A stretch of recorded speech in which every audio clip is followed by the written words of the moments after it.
अस्सलाम वालेकुम रहमतुल्लाहि वबरकातुहू। आज हम आपके सामने बयान करेंगे वालिदैन के साथ सिला रहमी अहदीस की रोशनी में पार्ट 2। औज़ु बिल्लाहि मिनश शैतानिर रजीम, बिस्मिल्लाहिर रहमानिर रहीम।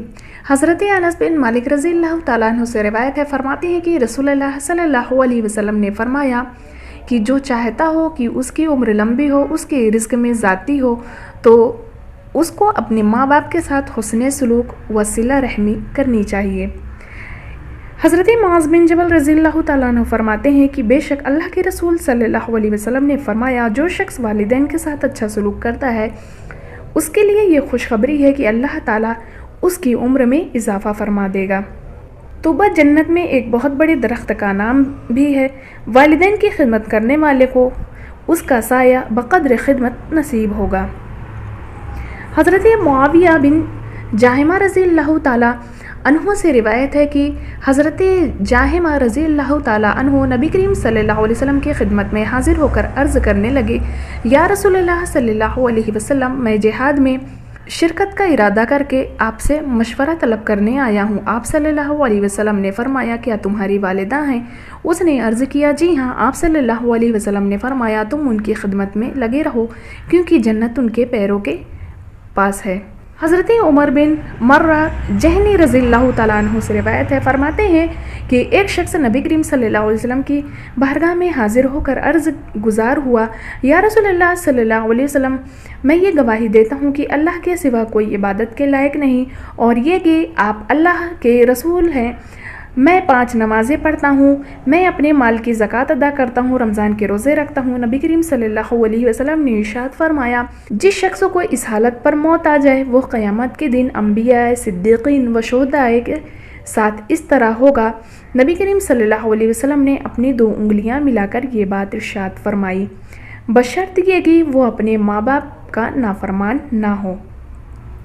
जो लोग अपने वालिदैन की खिदमत और ज़रूरत पर ध्यान न देकर लोगों के दरमियान बड़े नेक बने फिरते हैं, उन्हें मज़कूरा हदीसों पर गौर करना चाहिए कि कोई बंदा सोमो सलात का कितना भी पाबंद क्यों ना हो, मगर उससे माँ बाप की खिदमत में अगर मामूली चूक हो गई तो सारी इबादतें धरी की धरी रह जाएंगी।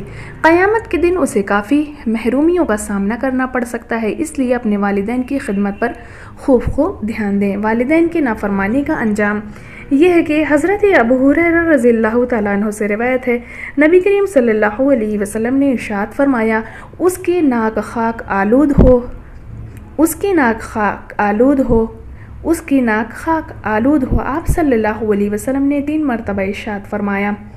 अर्ज़ किया गया, या रसूलल्लाह, वो कौन शख्स है? आप सल्लल्लाहु अलैहि वसल्लम ने फरमाया, जिसने अपने माँ बाप दोनों में से एक को या दोनों को बुढ़ापे में पाया और उनकी खिदमत करके जन्नत में दाखिल न हो सका। हज़रत अब्दुल्लाह बिन उमर रज़ियल्लाहु तआला अन्हु से रिवायत है, फरमाते हैं, अल्लाह के रसूल सल्लल्लाहु अलैहि वसल्लम ने इरशाद फरमाया, अल्लाह रब्बुल इज़्ज़त की खुशनुदी वालिदैन की खुशनुदी में है और अल्लाह ताला की नाराज़गी वालिदैन की नाराज़गी में है। हज़रत अब्दुल्लाह बिन अबी औफ़ा रज़ियल्लाहु ताला अन्हु बयान करते हैं कि हम नबी करीम सल्लल्लाहु अलैहि वसल्लम की खिदमत में मौजूद थे कि एक शख्स हाजिर होकर अर्ज़ करने लगा, एक नौजवान हालत नज़ा में है, उसे कहा जाता है ला इलाहा इल्लल्लाह पढ़ कर, मगर नहीं पढ़ सकता। अल्लाह के रसूल सल्लल्लाहु अलैहि वसल्लम ने दरियाफ्त फरमाया कि नमाज पढ़ता था। अर्ज़ की गई, जी हाँ। अल्लाह के रसूल सल्लल्लाहु अलैहि वसल्लम उठे, आप सल्लल्लाहु अलैहि वसल्लम के साथ हम भी उठे। आक़ा करीम सल्लल्लाहु अलैहि वसल्लम उस नौजवान के पास तशरीफ़ ले गए और फरमाया कि कुल ला इलाहा इल्लल्लाहु कहो, ला इलाहा इल्लल्लाह। उसने अर्ज़ की, मैं कह नहीं सकता। फरमाया, लम, क्यों नहीं कह सकता? अर्ज़ की गई, ये अपने माँ की नाफरमानी करता था। नबी करीम सल्लल्लाहु अलैहि वसल्लम ने फरमाया, क्या इसकी माँ ज़िंदा है? लोगों ने अर्ज़ की, जी हाँ। आक़ा अलैहिस्सलाम ने फरमाया, वालिदा को बुलाया गया, बुलाओ। उनकी वालिदा को बुलाया गया, वो खिदमत में हाजिर हुई। नबी करीम सल्लल्लाहु अलैहि वसल्लम ने फरमाया, ये तुम्हारा बेटा है? उसने अर्ज़ किया, जी हाँ। आपने इरशाद फरमाया कि क्या ख्याल है तुम्हारा, अगर बहुत बड़ी आग भड़काई जाए और तुम्हें कहा जाए कि तुम उसकी सिफारिश करो तो हम उसे छोड़ देते हैं, वरना उस आग में उसे जला डालेंगे, तो क्या तुम उसकी सिफारिश करोगी? माँ ने अर्ज़ की, या रसूलल्लाह सल्लल्लाहु अलैहि वसल्लम, ऐसी हालत में तो ज़रूर मैं उसकी सिफारिश करूँगी। इरशाद फरमाया, अल्लाह ताला को اور مجھ کو گواہ بنا کر کہو کہ تم اس سے راضی ہو گئی ہو۔ وہ عرض کرنے لگی، یا اللہ عز و جل، میں تجھے اور تیرے رسول اللہ صلی اللہ علیہ وسلم کو گواہ بنا کر کہتی ہوں کہ میں یقیناً اپنے بیٹے سے راضی ہو گئی ہوں۔ پھر اللہ کے رسول صلی اللہ علیہ وسلم نے اس نوجوان سے فرمایا، یا غلام قل، اے نوجوان کہہ، لا الہ الا اللہ وحدہ لا شریک لہ واشہد ان محمدًا عبدہ ورسولہ، اللہ کے سوا کوئی معبود نہیں، وہ اکیلا ہے، اس کا کوئی شریک نہیں۔ میں گواہی دیتا ہوں کہ بے شک محمد صلی اللہ علیہ وسلم اللہ کے بندے اور اس کے رسول ہیں۔ والدہ کی معافی کے بعد حضور کی ارشاد پر اسے کلمہ شہادت کی توفیق حاصل ہو گئی تو اس نے یہ الفاظ دہرائے۔ پھر رسول اللہ صلی اللہ علیہ وسلم نے فرمایا، تمام تعریفیں اس اللہ کے لیے ہیں جس نے میرے وسیلے سے اس نوجوان کو دوزخ کی آگ سے بچا لیا۔ ام المومنین حضرت عائشہ صدیقہ رضی اللہ تعالی عنہا سے روایت ہے کہ میں نے حضور اقدس صلی اللہ علیہ وسلم سے عرض کیا، عورت پر سب سے بڑا حق کس کا ہے؟ فرمایا، زوجہا، اس کے شوہر کا۔ میں نے عرض کی، اور مرد پر سب سے بڑا حق کس کا ہے؟ فرمایا، امہ، اس کی ماں کا۔ حضرت ابو ہریرہ رضی اللہ تعالیٰ عنہ سے روایت ہے کہ ایک آدمی اللہ کے رسول صلی اللہ علیہ وسلم کی خدمت میں حاضر ہو کر پوچھنے لگا، میرے اچھے سلوک کا زیادہ حقدار کون ہے؟ آپ صلی اللہ علیہ وسلم نے فرمایا، امو کا، تیری ماں۔ عرض کیا، پھر کون؟ پھر فرمایا، تیری ماں۔ پھر عرض کی، کون؟ پھر فرمایا، تیری ماں۔ پھر چوتھی مرتبہ حضور صلی اللہ علیہ وسلم نے فرمایا، تمہارا باپ۔ ام المومنین حضرت عائشہ صدیقہ رضی اللہ تعالیٰ عنہ سے روایت ہے کہ اللہ کے رسول صلی اللہ علیہ وسلم کی خدمت اقدس میں ایک شخص حاضر ہوا، اس کے ساتھ ایک بوڑھا آدمی بھی تھا۔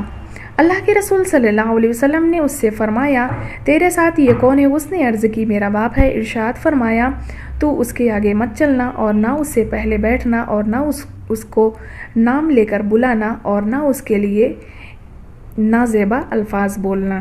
مذکورہ بالا حدیثوں سے ہمیں یہ پتہ چلتا ہے کہ ماں کے حقوق اولاد پر باپ کے حقوق سے زیادہ ہیں۔ اس کو مزید سمجھنے کے لیے اعلیٰ حضرت امام احمد رضا رحمۃ اللہ علیہ کی تشریح ملاحظہ فرمائیں۔ مگر اس ذاتی کے یہ معنی ہے کہ خدمت دینے میں باپ پر ماں کو ترجیح دے۔ مثلاً 100 روپے ہیں تو کوئی خاص وجہ معنی تفضیل مادر نہیں تو باپ کو 25 دے اور ماں کو 75۔ یا ماں باپ نے دونوں نے ایک ساتھ پانی مانگا تو پہلے ماں کو پلائے پھر باپ کو۔ یا دونوں سفر سے آئے ہیں، پہلے ماں کے پاؤں دابے پھر باپ کے۔ دعا ہے کہ اللہ رب العزت ہم سبھی مسلمانوں کو اپنے محبوب کریم صلی اللہ علیہ وسلم کے مذکورہ فرامین پر عمل کر کے اپنے والدین کے ساتھ حسن سلوک اور ان کی خدمت کرنے کی توفیق مرحمت فرمائے اور دارین کی سعادتوں سے مالا مال فرمائے۔ آمین بجاہ سید المرسلین صلی اللہ تعالی علیہ وسلم۔ السلام علیکم رحمۃ اللہ وبرکاتہ۔